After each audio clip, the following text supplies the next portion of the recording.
Shine with Njoki, KAMANJA, KETHI. Hi guys, welcome to Shine with Njoki, KAMANJA, KETHI. Thank you so much for all the support you have given us. I hope you're well. Good morning, good evening from where you are, depending on where you are in the USA. Thank you so much, all people from USA who have been supporting us and those people here in Kenya. So today we are going to have a story of a lady I have come to know through the Facebook page, Africa Leading Women, and her story is a story of loss and triumph. But without much further ado, let me introduce the one and only TETEYIAN NANGURAI. How are you? I'm fine. You look so beautiful. I used to have a short hair, so I know. How are you? It grows back. I'm fine. You're doing well? Mm-hmm. How is job? It's okay. Because I know in this COVID season, many people have lost their jobs. Yeah. So today we are going to focus on your story. When I saw your story, I thought like someone would love to be encouraged by your story. And nobody wants to go through what you have been through because nobody wants to be there anyway, but we find ourselves there. So TETEYIAN, I want you to tell us how was life maybe as a young girl? How did you grow before we go to the main story? And of course, what you do. My name is TETEYIAN NANGURAI Yego. You missed the Yego part. Yego is the name of my husband. Okay. I'm a mother.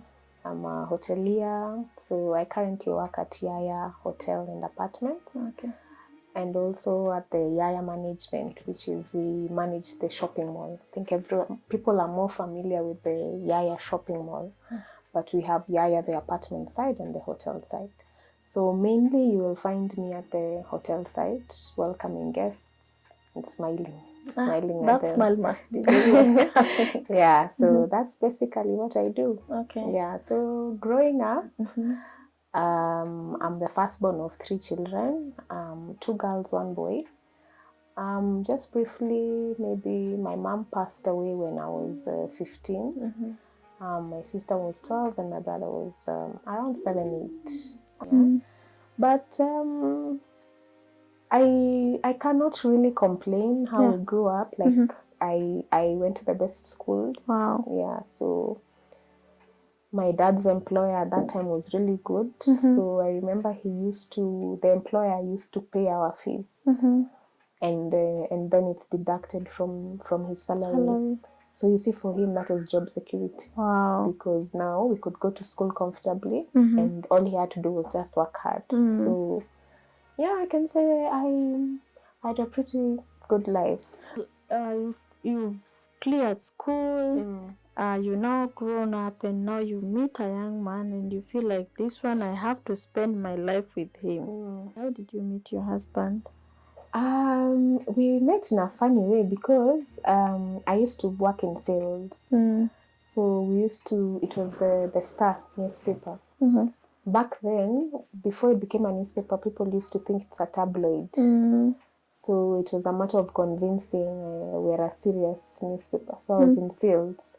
So every year, like financial institutions, they post financial statements in the papers.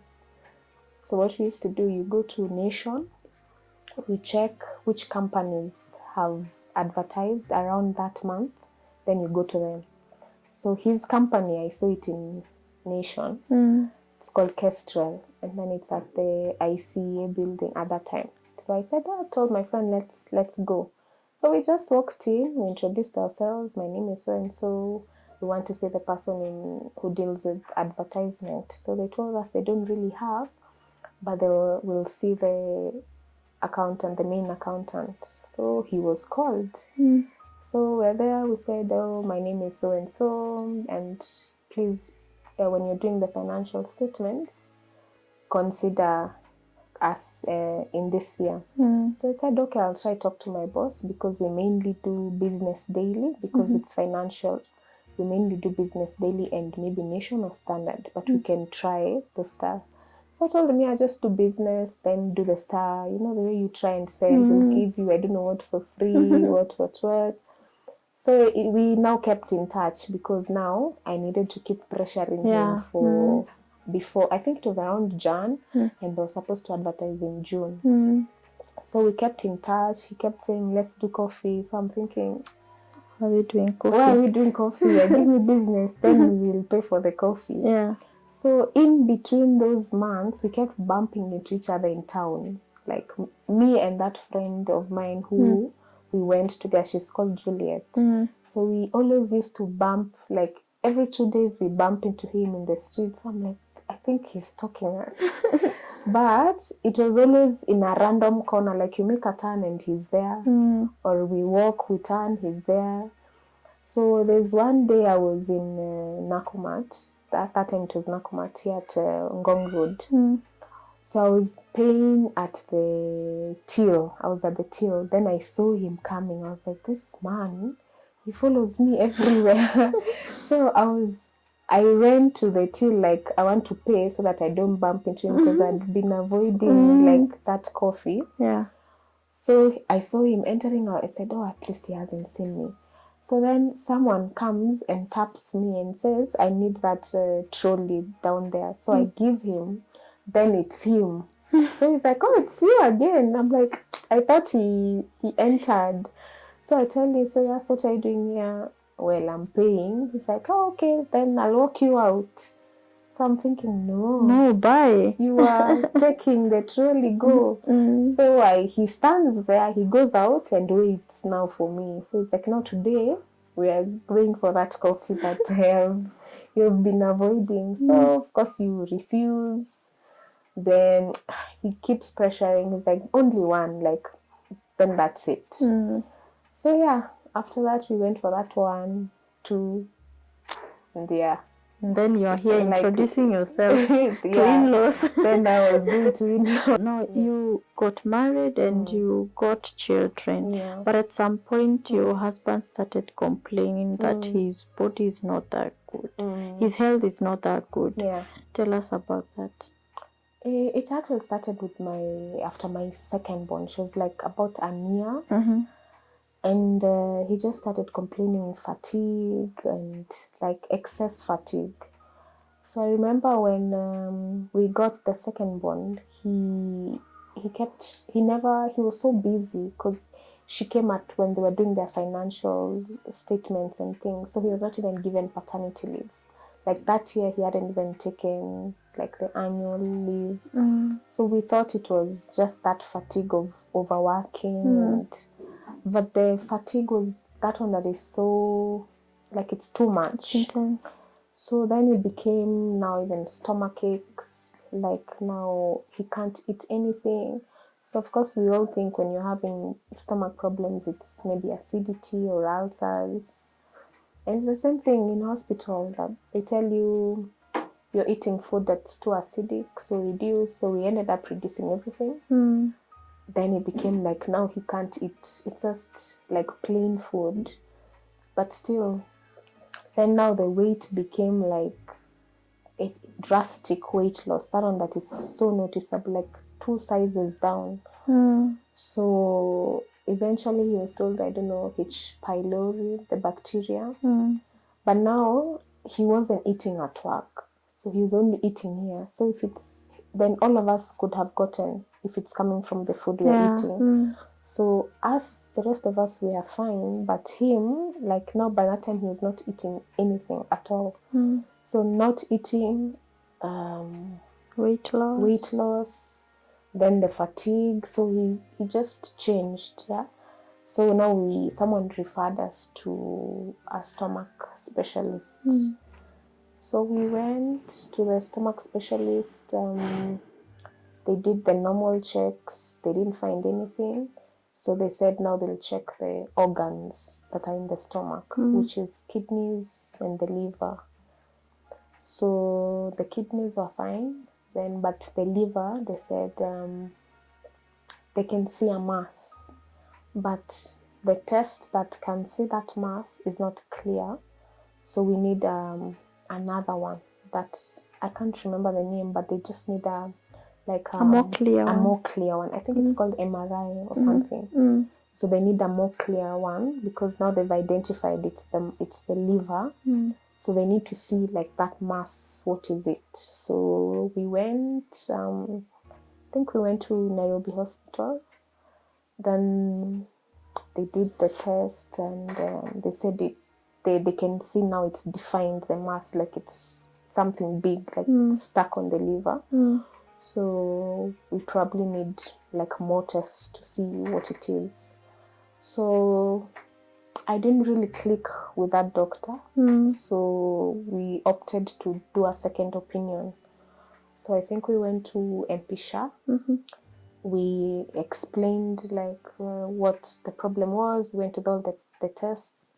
And then the doctor there was really nice. And he told us from the way he looks now, like on the outside, by that time his eyes were yellow, and the weight loss, and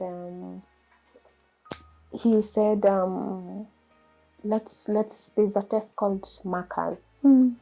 So he thinks it might be cancer, but he's not a cancer specialist, so he's a stomach specialist. So he would advise we do that blood marker test, and then that would give us now like insight from there. So we did the test. He told us the range is supposed to be 0 to 8 for a normal person. For him it was 80,000. So that was given that it's overboard. It's just too much. He has too much cancer cells. So he told us there's no point of me doing another test, that superior test, because if it is cancer and of the liver, then it's very aggressive and it's like a race with time. So he referred us to a friend of his who is now a cancer specialist at Medanta. So we went to Medanta. Of course, they tell you, are you a drunkard?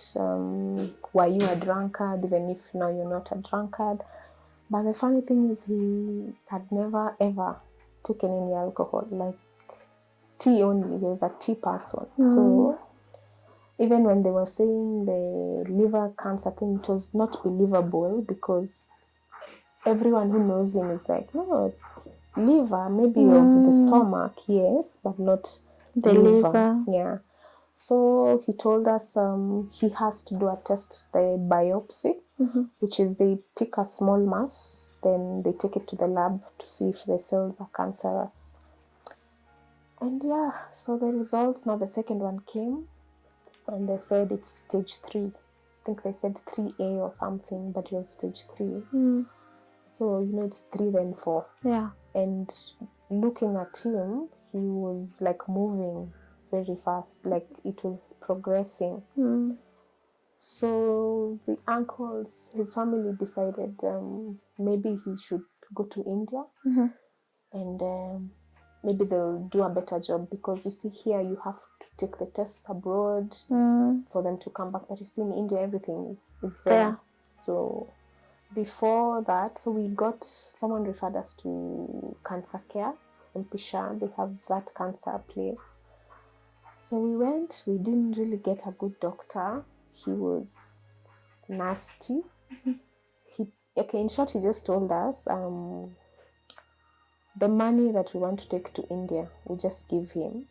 He will, because we are wasting, basically. He told us he won't even make it to December.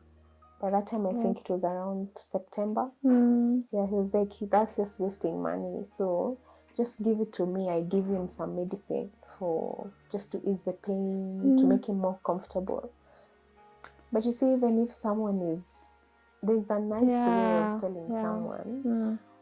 And you see, some diseases are in the mind. It's true. So if you're telling the patient, I would rather he would have told me alone, because he was there. So he said it when he was there. He was there. So we left because we needed he needed to write for us a letter, because before you fly out a sick patient, the airline requires you to have a doctor's letter that he is fine to travel. It's just like if someone dies in the house, the police need to come. So even for the airline, it's just precaution for them that you don't give them a sick person, and then you're in the air and he gets sick. And so that doctor refused to give us that letter. So as they just discussed with the family, we found there's a relative who is an oncologist. So he offered to write for us the letter and do a few consultations before the paperwork was ready.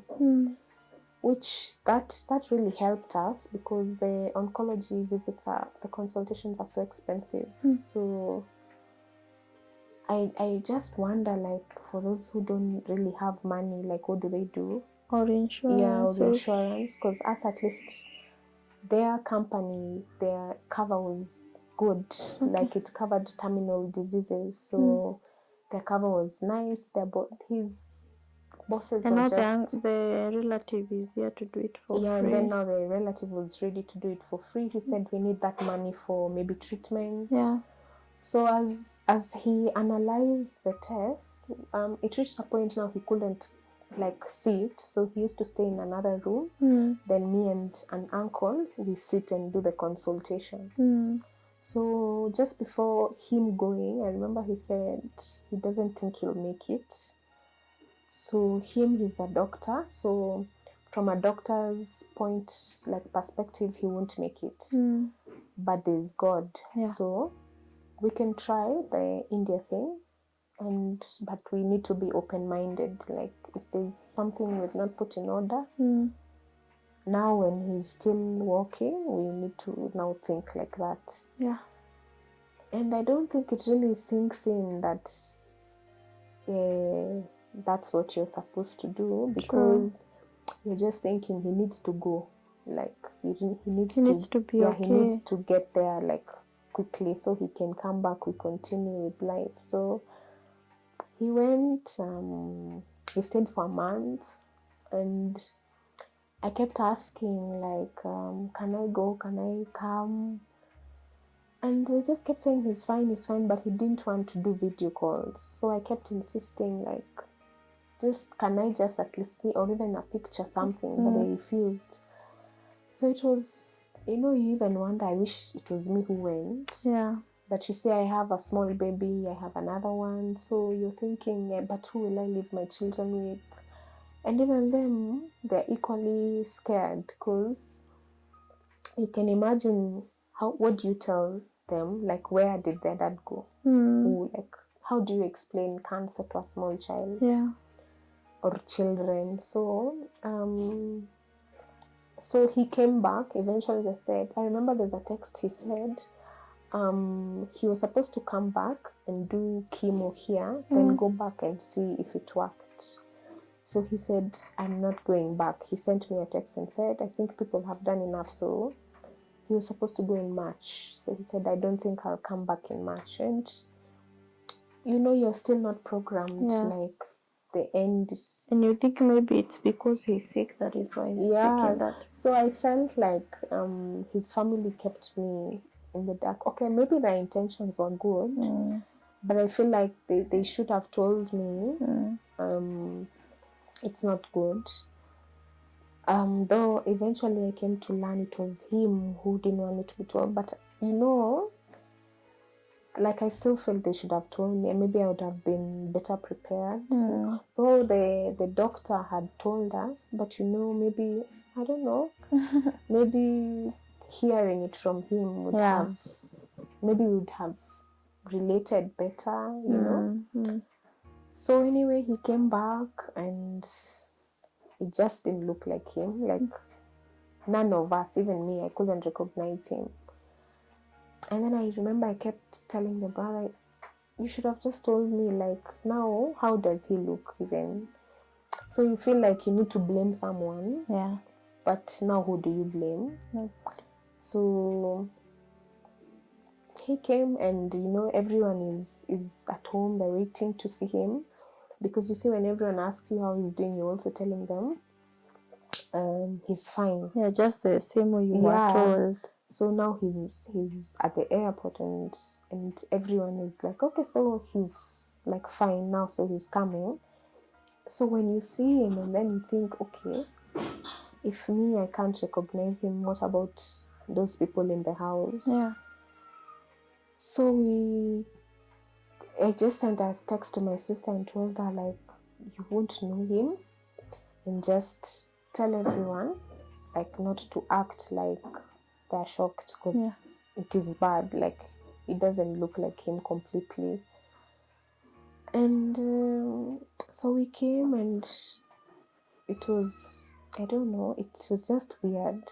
So he came, so it was more of palliative care now, like just to put him on medication to ease the pain, because there's really nothing much. And even what I keep saying, like, was bad, like, even at this point, no one was still telling me what they were told in India. Like, they were just telling me, the doctor has said, let him come back. But this time he really had jaundice. That's why his eyes were yellow. Like, even the skin he was like a dark-skinned person. But by this time he was like light, and he was turning yellow. So we kept saying, the doctors have said, staying in India, the bill is going up. So let him come back, the jaundice to go down, then he can start chemo. But they opt, there's chemo for IV, the one that the injection, then there's the radio one. But now they opted for the ones you take tablets. So they even bought the tablets and said, let's just wait for the jaundice to go down, then he can start the chemo. So he came, and the jaundice was like, he was just getting yellow, like it's not going down. So we kept going to the doctor. By this time, we were still going to Nairobi Hospital.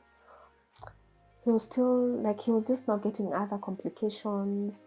Like, he takes fluid, his stomach just becomes, like, it just expands completely. Like, it just keeps growing and growing and growing. He gets constipated. So at one point, I remember, like, the stomach was so big, it looked like it was bursting. And then now you see he's lost weight. I think he was like 70 something. He's now at 40 something. So he can't even balance, like, the stomach. So it's just like huge. So it was water, because now the liver is not functioning. So all the water is just accumulating in the stomach. So in one of those instances, we went to Nairobi Hospital. So now we explained that he's a cancer patient, and so they referred us to an oncologist at that time. So now this is another one. They drained the water, the first one. Then that kept happening. So I remember he told me, like, the third time, we can't keep draining water, because you're draining out nutrients from his body. Like, the water is coming out with nutrients. So you're wasting his body more. So he can't even start that chemo now, because he's lost, like, the water is coming out with a lot of essential nutrients. So you have to stop now removing that water. But you see, if you stop, then now the effect is the stomach keeps getting bigger. So he just told us, now what we'll do, we'll just start chemo. So it's a gamble, because now the jaundice is not going down, and more side effects are now popping up. So they started the chemo. So I remember at one time they told him, now start the tablets at home, because there were tablets like different times. So the doctor said we start tablets, because now the jaundice is not going down, more side effects are coming. So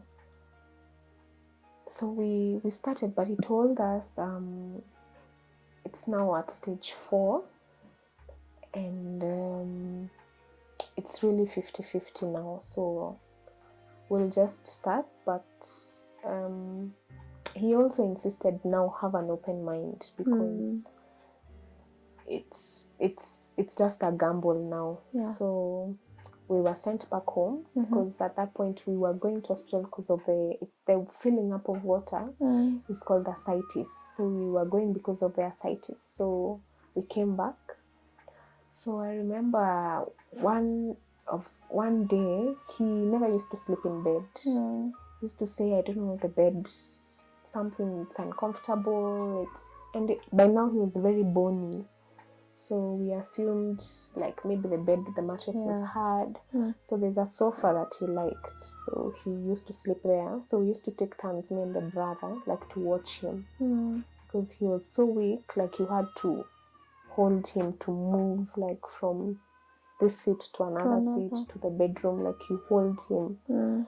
So now we used to take turns, like who will watch him. So one morning, by that time he also had a blood clot, which a clot is worse even than cancer, because it can kill you faster. So now we were also dealing with blood clots. So he was on blood thinners. So he had to be injected. He had to take supplements for like to try and build the nutrients in the body. So it was just a lot of medication. He's not eating well. His taste buds have changed. And are you going to work now? No, at that point I was not working. I stopped working. So, and I think it was me not working was even a blessing, because which employer will tolerate like those tests? Today you're here, tomorrow, you know. So this morning his eyes were open, but he was not responsive. Like he used to smile or maybe stretch out his hands, but this morning he wasn't. He was just like wide open, his eyes, but he's not moving. So the baby is tapping him.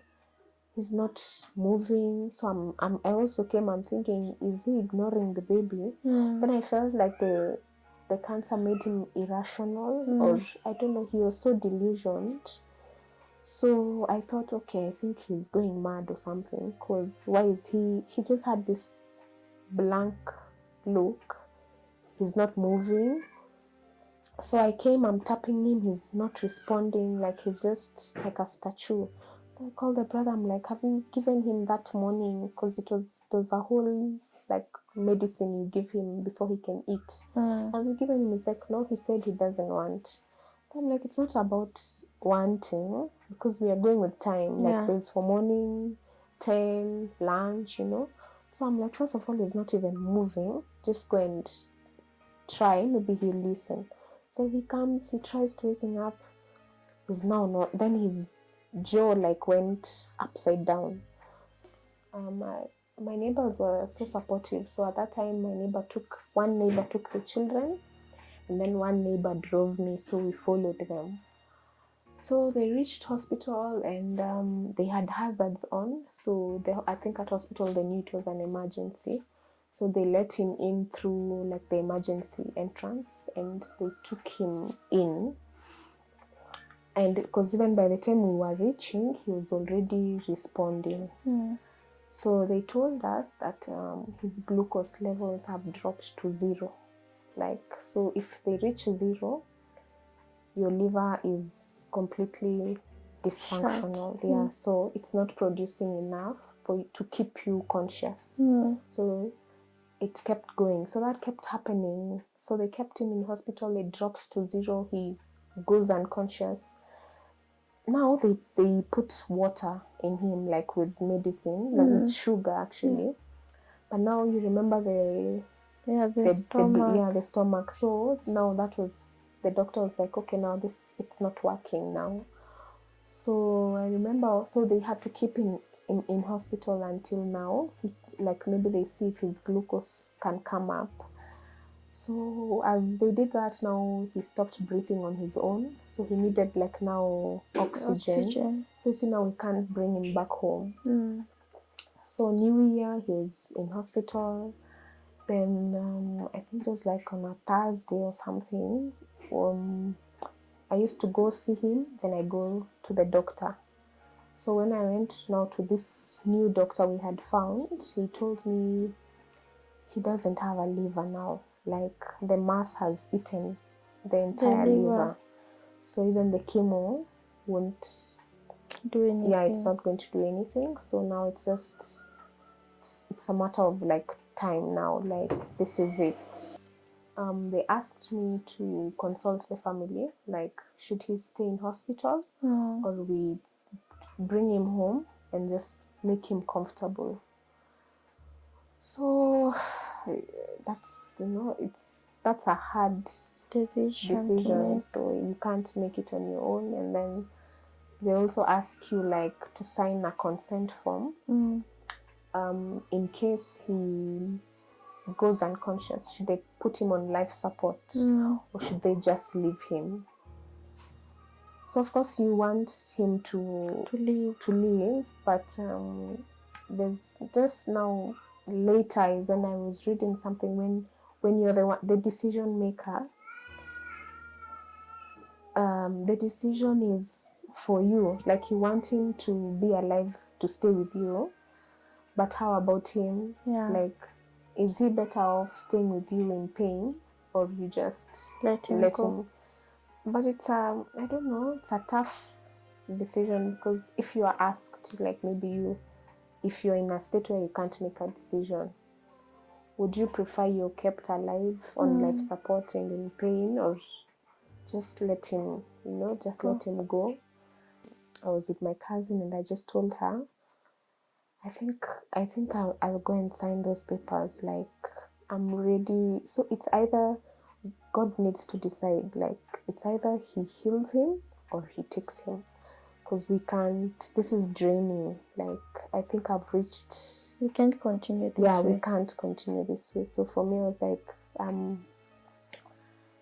I don't know what next, but I know I can't continue with this, because it's like whatever is happening now is worse than the previous, whatever was happening to me previously.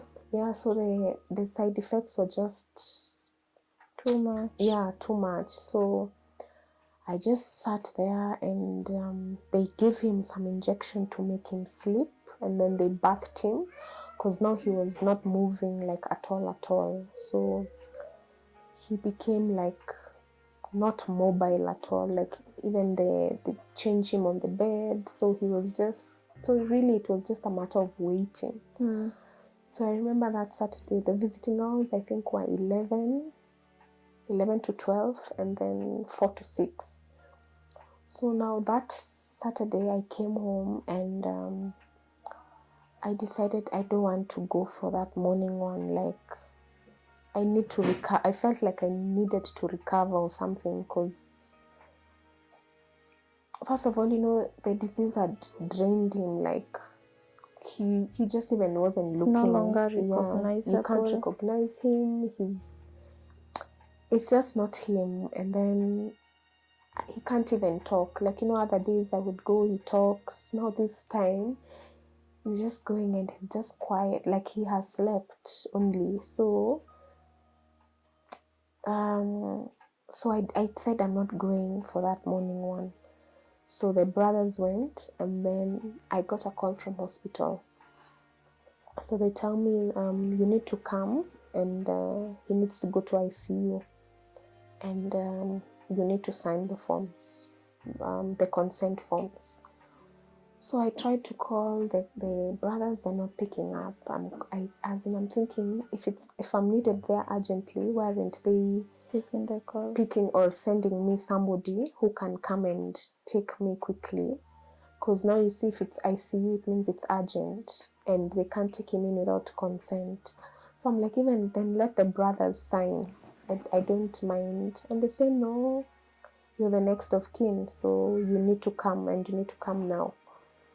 So I think eventually one of the cousins came and picked me. Then I don't know, he made us pass by, I don't know, like to buy the kids food. And I'm thinking, we don't have time. Yeah, we don't have time. And then he asks, has this ever happened? I'm thinking, drive, just move. So we get to hospital. And like I don't even remember who I met there. I think it was a brother or something. So I'm asking, where is the doctor? And they're like, okay, first go this way. Go first where he is, to his where you left him.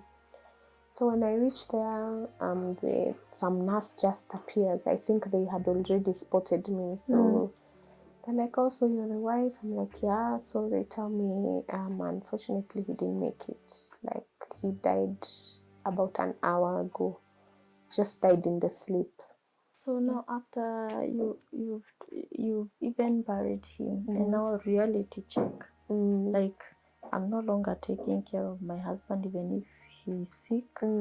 I can't see him every day. I wake up, I don't see him. How are you? Why are you dealing with that? Because now everyone now has gone back to their home. The work is done. I somehow feel like I knew what to expect because now of my mom. Because that everyone tells you, oh, we'll be there for her, we'll take care of her. I think they just say that because that's what everyone is supposed to say. But really, I remember there was one relative, and I don't think he remembers that he told me there is something you were telling me, that in this time when he's sick, people even say they want to go to diviners, and they're even now blaming you for his sickness. Oh yes, I think desperation just makes people do crazy things, but it also depends on how aligned with you with God. Because for me, no matter what situation I'm in, I would not think of anyone else other than God. So I don't know if a friend, a family friend or someone came and looked at him, and she concluded that it was witchcraft or something, because he was apparently the star child back amongst his siblings. So someone was jealous. So they said it was witchcraft, and she suggested a person who can help us deal with it, a spiritual person, because she said it's a spiritual thing. So she gave the brothers the contact that she was apparently in a similar situation, and they went. So they went, but of course me, I told them I don't do those kind of things, so I won't be part of it. So they kept going. I remember even that Saturday when I decided I'm not going, like on Sunday, they didn't tell me that they were going to that doctor or that spiritual person. So on Saturday, I remember when we came from hospital and I told them, tomorrow you guys will go alone, they asked me for 20,000. And I told them I've not been working. He hasn't been working. So where will I get the money from? So we had done a fundraising. So they asked for money from the fundraising. But I told them, if even Jesus, like when he was healing people, he was not being paid. So this pastor or whoever you're calling him, he can just pray from wherever he is. And if he's really genuine, he can come. Tell him to come to hospital tomorrow. And if he prays for him and removes whatever it is he has, We'll appreciate. I can even decide, let me give him that money just as a thank you, but not as a payment, you know. And they're like, even we were told this thing has to do with you, so maybe that's why you're even refusing. So for me, I just thought, okay, this is not a conversation for me to engage in. So for me, that ended there. Okay. And by the next day, I don't know if they blame me that I refused to give the money and he died, but I've just never had that conversation again. Okay. And for me, that's not even a conversation to have at all. Okay, let's now go back to, you've buried your husband, reality check and everything, and you like expected it because you had you had gone through the same with your mom. So since then, how have you been dealing with it till this moment? It's And been how many tough. years is it ago? It's 4 years. 4 years in January. Okay. Yeah, actually it will be 5 next year, January. So I remember there was one relative who told me that we'll just be here for now, and then after a while you will come to us and we won't help you. We'll just tell you we're also dealing with our own things. So you figure out your life. Like, this is the time to plan your life, because people won't be there for you. Which is very true. Which is exactly what happened. Like, all his friends, like, everybody left completely. It's just, I think, one who frequently checks on us. The rest, they don't at all. His relatives, we don't really talk much. You know, I don't know. Like, they literally disconnected. Yeah, and then we come from different communities, so I think even the cultural differences, they played a big role. So I just felt like we are all mourning differently, and it shouldn't be a competition, like who has lost more. Because I lost my husband, they lost a brother, a son. So we can't, it's not a competition. So whatever happened. There's a lot was said that was nasty, a lot of insinuations. What is the worst phrase that came and you remember and you're like, if I find someone in my situation, I will never say that? For me, that the thought that his sickness, I made him get sick. Like, what? Why? Like, why would someone think that? Why would someone think that I wanted to kill him? So that for me was such a hurtful comment, because I thought, before I told the rest of the family he was sick, like, I had gone through so much with their son. So was I doing that for like a token? As in, why should I put myself through that if it was my fault, you see? And like, where's the thrill of being a young widow? Like, why would you say someone has killed their husband? Like, what would you really gain that you can say is worth it? You know, I have 2 small children. They're all below, by then they were all below 10. I was not yet 30. So why, like, what value? What benefit does that? So I might have forgiven, but I don't think I might forget, but for now I don't know. So how have you dealt with it with the children? Have they like come to terms with that their daddy is no longer there? And how do they get help? Because even for you as a grieving wife, of course you won't start like counseling them as if you're not going through it. For them, they are very much aware that he died.